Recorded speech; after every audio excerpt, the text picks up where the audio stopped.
I'm in Inglewood, living off Arborvitae. I'm on government assistance, and I run out of money, and I had to buy Pampers for Jelani. And I had $11.42 in the bank. And I remember wrapping my son in a towel for 2 days. I remember the second day, like you said, I had my hand on Jelani's stomach, and I said, "Don't worry, baby. Mommy will never be this broke or broken again."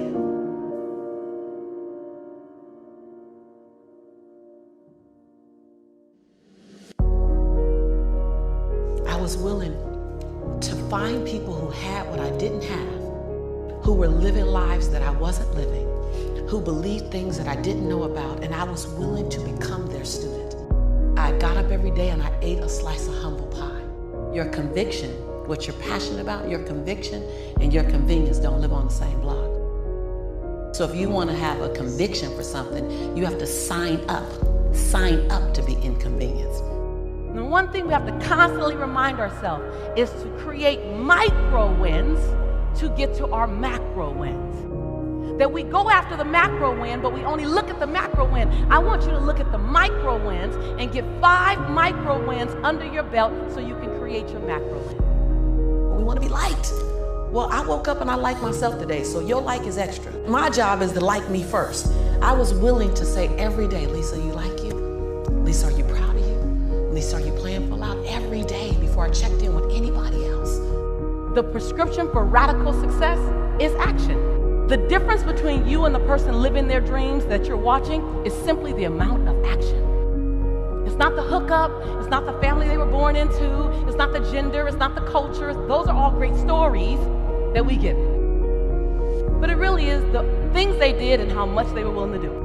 The reason why a lot of people won't become who they want is because they're too attached to who they've been.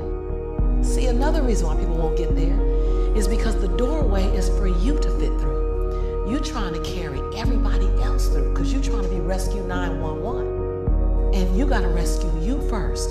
I am much more valuable to my family and to my community because I was willing to let them go. Go through the door myself, teach myself, learn myself, condition myself, and then come back and get them. Cognitive dissonance is the form of discomfort that you put yourself in when you think of yourself in such a way that doesn't match your current behavior. Your mind will be uncomfortable because it doesn't match. So your mind will begin to call you to do the thing to make your mental conversation match your behavior. But there's a calling on your life that you don't get to shake. And it's only yours. No one else has the same calling as you. You want to go somewhere you've never gone? You got to do something you've never done. You got to say something you've never said. You got to go to a place in you that you've never even been. You're not sentenced to this life this way. You chose it. If you wake up every day and say, "I have nothing to protect, I have nothing to prove, I have nothing to hide, I have nothing to defend. Now, who do I choose to be?" See, we're not supposed to tuck our dreams in on the pillow when we get up in the morning. We're not supposed to leave them at home. We're not supposed to do that. That's not what we're wired to do. That's not who we are. Your human spirit doesn't care about the economy. The human spirit doesn't care that my son's father went to prison. The human spirit doesn't care what's happened to your family. The human spirit doesn't care about the past. You may have been molested, or your family may have been broke, or you may have been betrayed, or you may have a divorce. Your human spirit doesn't care about any of that. Your human spirit simply says, "What's our command for tomorrow?" Comparison is and will always be the thief of all joy. And so when you begin to look at people, look at someone as a model of who you can be by taking a piece of who they are, adding it to the uniqueness of who you are. What do you need to do more of? Who do you need to be more of? What do you need to evict from your behavior? You're at the edge, watching someone else live, wondering what it's going to be like when you jump without ever jumping. And I'm just here to tell you, jump.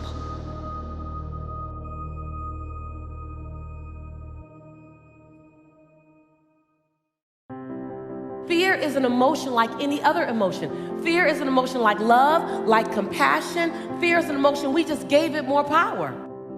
Fear reminds you that you have not arrived to the top of the mountain, that you are still climbing with the rest of us. Fear no longer becomes your fortress. Fear becomes your fuel. Fear is not your enemy. Fear is your friend. So however you step, just step. However you step, just step. Sometimes you gotta step out of something before you're stepping into something. I'd rather you take 10 steps wrong than analyze trying to make one step right one more day while someone's waiting to be inspired by you. It's what I'm really afraid of, and what you're really afraid of, is getting to the end of your day, to the end of your life, and having something left to give.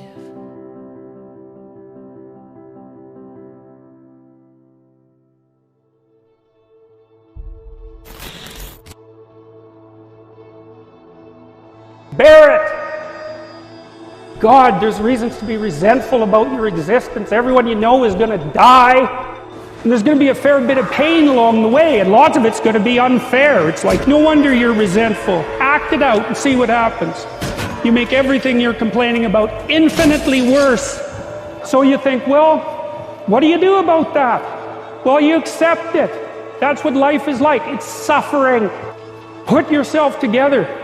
And then maybe if you put yourself together, you know how to do that. You know what's wrong with you, if you'll admit it. You know there's a few things you could like polish up a little bit that you might even be able to manage in your insufficient present condition. And so you might shine yourself up a little bit, and then your eyes will be a little more open, and then you can shine yourself up a little bit more, and then it takes responsibility. And I think, you know, if you said to someone, you want to have a meaningful life? Everything you do matters.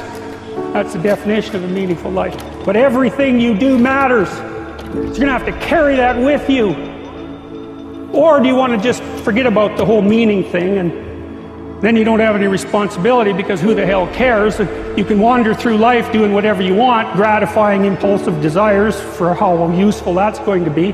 And you're stuck in meaninglessness, but you don't have any responsibility. Which one do you want? Well, ask yourself, which one are you pursuing?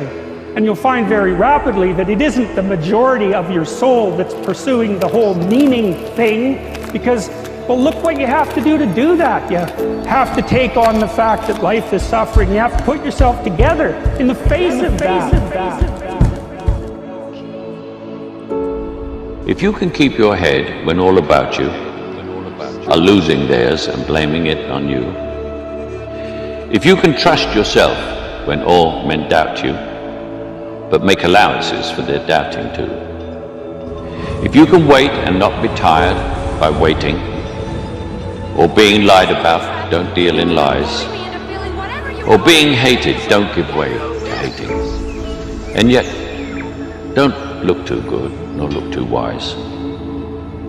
If you can dream and not make dreams your master, if you can think and not make thoughts your aim, if you can meet with triumph and disaster and treat those two impostors just the same, if you can hear the truth you've spoken twisted by knaves to make a trap for fools, or watch the things you gave your life for broken, and stoop and build them up with worn-out tools, if you can make one heap of all your winnings and risk it on one turn of pitch and toss, and lose and start again at the beginning, and never breathe a word about your loss. If you can force your heart and nerve and sinew to serve your turn long after they are done, and so hold on when there is nothing in you except the will which says to them, hold on. If you can talk with crowds and keep your virtue, or walk with kings nor lose the common touch, if neither foes nor loving friends can hurt you, if all men count with you, but none too much, if you can fill the unforgiving minute with 40 seconds worth of distance run, yours is the earth and everything that's in it. Get yourself together. Transcend your suffering. See if you can be some kind of hero. 9 life lessons. You might find some of this stuff inspiring, you will definitely find some of it boring, and you will definitely forget all of it within a week. 1, you don't have to have a dream. Americans on talent shows always talk about their dreams. Fine, if you have something you've always wanted to do, dreamed of, like in your heart, go for it. After all, it's something to do with your time, chasing a dream. And if it's a big enough one, it'll take you most of your life to achieve, so by the time you get to it and are staring into the abyss of the meaninglessness of your achievement, you'll be almost dead, so it won't matter. I never really had one of these dreams, and so I advocate passionate dedication to the pursuit of short-term goals. Be micro-ambitious. Put your head down and work with pride on whatever is in front of you. You never know where you might end up. Just be aware the next worthy pursuit will probably appear in your periphery, which is why you should be careful of long-term dreams. If you focus too far in front of you, you won't see the shiny thing out the corner of your eye. 2, don't seek happiness. Happiness is like an orgasm. If you think about it too much, it goes away. Keep busy and aim to make someone else happy, and you might find you get some as a side effect. We didn't evolve to be constantly content. Contented Homo erectus got eaten before passing on their genes. 3, remember, it's all luck. You are lucky to be here. You are incalculably lucky to be born, and incredibly lucky to be brought up by a nice family that helped you get educated and encouraged you to go to uni. Or if you were born into a horrible family, that's unlucky and you have my sympathy, but you are still lucky that you happen to be made of the sort of DNA that went on to make the sort of brain which, when placed in a horrible childhood environment, would make decisions that meant you ended up eventually graduating uni. Well done you for dragging yourself up by your shoelaces, but you were lucky. You didn't create the bit of you that dragged you up. They're not even your shoelaces. I suppose I worked hard to achieve whatever dubious achievements I've achieved, but I didn't make the bit of me that works hard. Understanding that you can't truly take credit for your successes, nor truly blame others for their failures, will humble you and make you more compassionate. Empathy is intuitive, but is also something you can work on intellectually. 4, exercise. Play a sport, do yoga, pump iron, run, whatever, but take care of your body. You're going to need it. Most of you mob are going to live to nearly 100, and even the poorest of you will achieve a level of wealth that most humans throughout history could not have dreamed of. And this long, luxurious life ahead of you is going to make you depressed. But don't despair. There is an inverse correlation between depression and exercise. Do it. Run, my beautiful intellectuals, run. 5, be hard on your opinions. We must think critically and not just about the ideas of others. Be hard on your beliefs. Take them out onto the veranda and hit them with a cricket bat. Be intellectually rigorous. Identify your biases, your prejudices, your privileges. Most of society's arguments are kept alive by a failure to acknowledge nuance. We tend to generate false dichotomies and then try to argue one point using 2 entirely different sets of assumptions, like 2 tennis players trying to win a match by hitting beautifully executed shots from either end of separate tennis courts. By the way, please don't make the mistake of thinking the arts and sciences are at odds with one another. That is a recent, stupid, and damaging idea. You don't have to be unscientific to make beautiful art, to write beautiful things. If you need proof, Twain, Douglas Adams, Vonnegut, McEwen, Sagan, Shakespeare, Dickens for a start. You don't need to be superstitious to be a poet. You don't need to hate GM technology to care about the beauty of the planet. You don't have to claim a soul to promote compassion. Science is not a body of knowledge nor a belief system. It is just a term which describes humankind's incremental acquisition of understanding through observation. Science is awesome. The arts and sciences need to work together to improve how knowledge is communicated. 6, be a teacher. Please, please, please be a teacher. Teachers are the most admirable and important people in the world. You don't have to do it forever, but if you're in doubt about what to do, be an amazing teacher. Even if you're not a teacher, be a teacher. Share your ideas. Don't take for granted your education. Rejoice in what you learn and spray it. 7, define yourself by what you love. I found myself doing this thing a bit recently where if someone asks me what sort of music I like, I say, well, I don't listen to the radio because pop song lyrics annoy me. Or if someone asks me what food I like, I say, I think truffle oil is overused and slightly obnoxious. And I see it all the time online, people whose idea of being part of a subculture is to hate Coldplay or football or feminists or the Liberal Party. We have a tendency to define ourselves in opposition to stuff. As a comedian, I make my living out of it. but try to also express your passion for things you love. Be demonstrative and generous in your praise of those you admire. Send thank you cards and give standing ovations. Be pro stuff, not just anti stuff. 8. Respect people with less power than you. I don't care if you're the most powerful cat in the room. I will judge you on how you treat the least powerful. 9. Finally, don't rush. You don't need to already know what you're going to do with the rest of your life. I'm not saying sit around smoking cones all day, but also don't panic. Most people I know who were sure of their career path at 20 are having midlife crises now. I said at the beginning of this ramble that life is meaningless. It was not a flippant assertion. I think it's absurd, the idea of seeking meaning in the set of circumstances that happens to exist after 13.8 billion years worth of unguided events. Leave it to humans to think the universe has a purpose for them. However, I am no nihilist. I'm not even a cynic. I am actually rather romantic. And here's my idea of romance.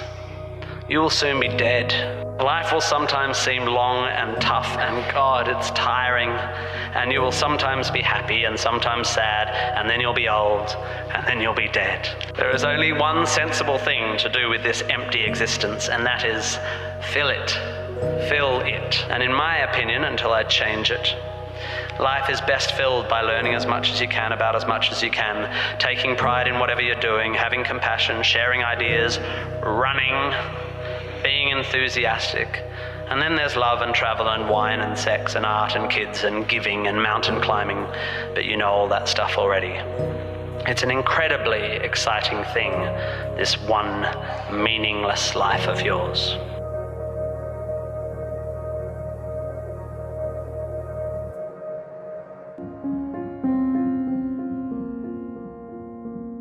About 2 years ago, we were having a conversation and he said, you know, you teach the secret to life is peak state versus lousy state, or being energy rich versus energy poor, that a relationship, you can love somebody, but if the energy's low, it's not gonna show up, the energy's high, it will. He said, what if you swap those words and you swap peak state for beautiful state? I said, that works, you know, a high energy state is a beautiful state. Any state where your high energy would be like love or joy or gratitude or drive or courage or faith or, you know, playfulness or fun, any of those things are beautiful states. So he goes, yeah, I agree. And I said, and then suffering states would be low energy states. So that would be frustration, sadness, anger, resentment, loneliness, boredom, whatever. He goes, yeah, that's exactly right. So I can swap those.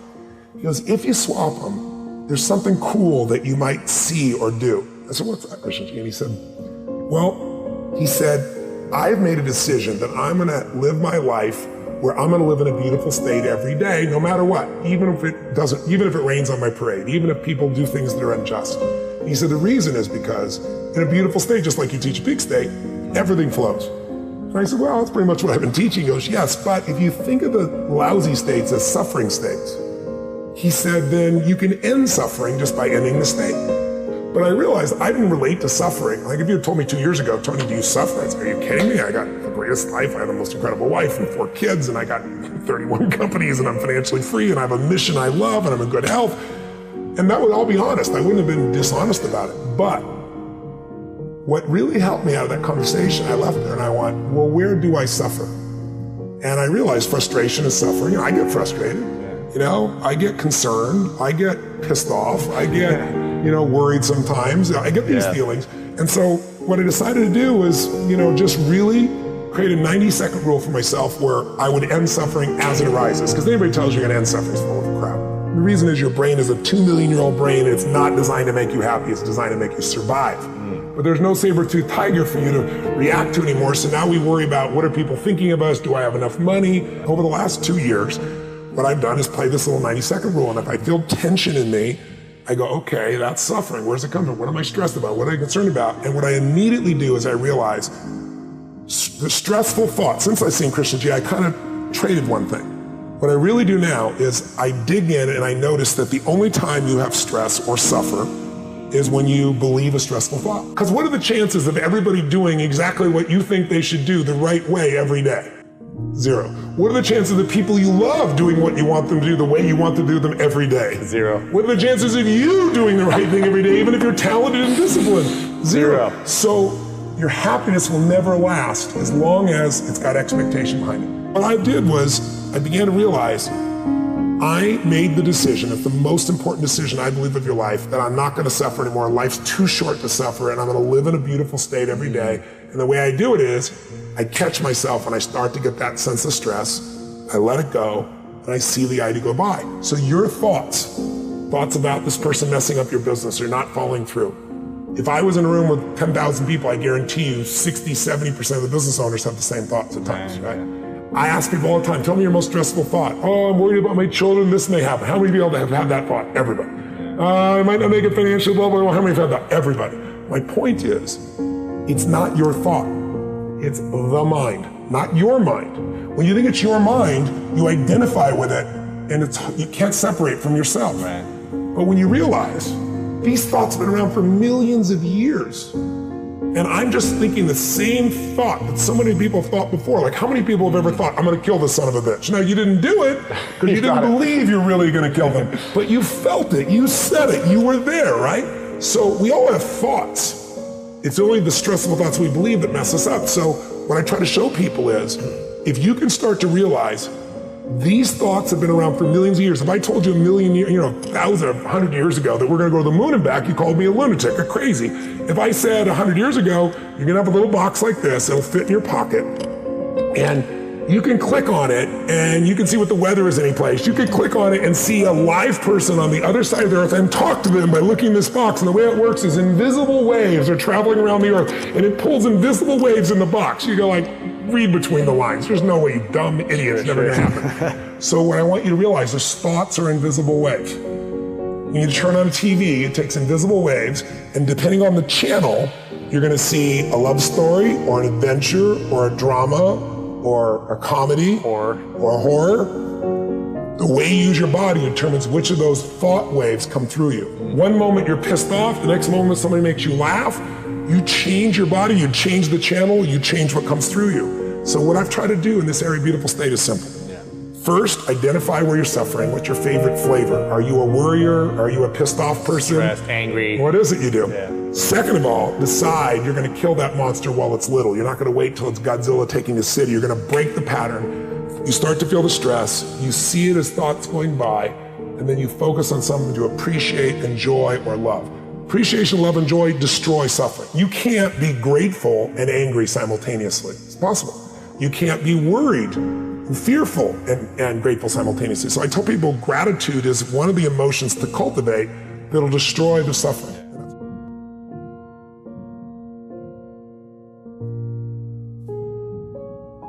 We don't really know who we are, and I want people to admit that when they look at their books. The truth of it is that we really don't know who we are. We have many different selves. There isn't never one self.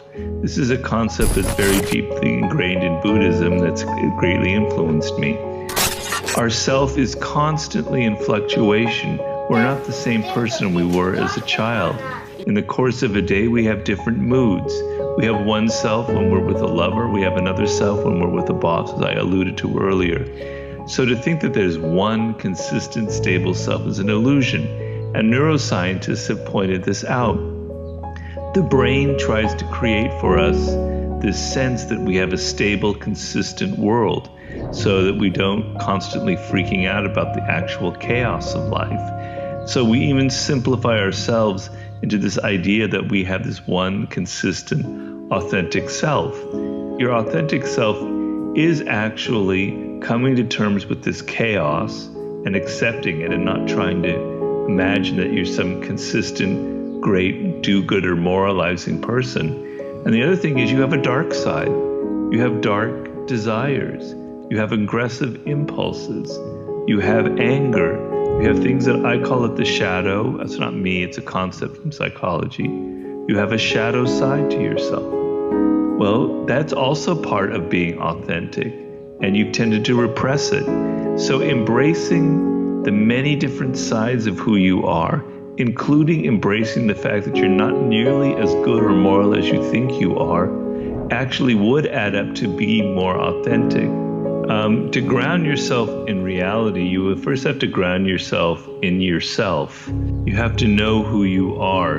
You have to detach yourself from social media, from all the other influences that people are giving you. So when you don't know yourself, when you're not in touch with your own tastes and desires, your own impulses, what makes you different, what makes you unique, you are alienated from the one basic reality, who you are.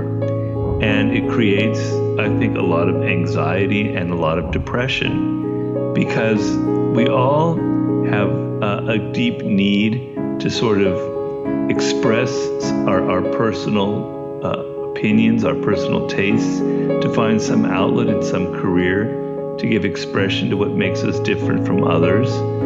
And so if you're constantly listening to what other people are saying, if you're plugged in to the matrix continually, and that's your only reality, then really what you're doing is you're never understanding who you are.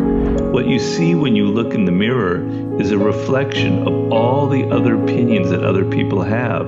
Opinions of you, opinions of politics, opinions of what's politically correct, of what's good and what's bad. You become a reflection of other people.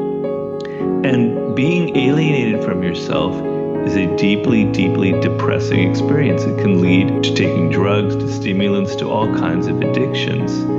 So we can say certain basic things about yourself. You were born very different from other people. Your brain is wired in a very unique way. Your DNA is unique. You are going to die someday. You're mortal. You have to fend for yourself in this world. People aren't going to give you things. This is sort of a basic kind of ground for your feet to stand upon. And understanding that is sort of understanding reality. And a lot of people are fleeing from that, because living in that kind of matrix world of social media and all the fantasies, you don't really have to confront yourself. You don't have to deal with your own demons, with your own weaknesses, with your own flaws, but you pay a terrible price. But I think the principal source of the problem is that people are running away from themselves. And on social media, that process is greatly accelerated.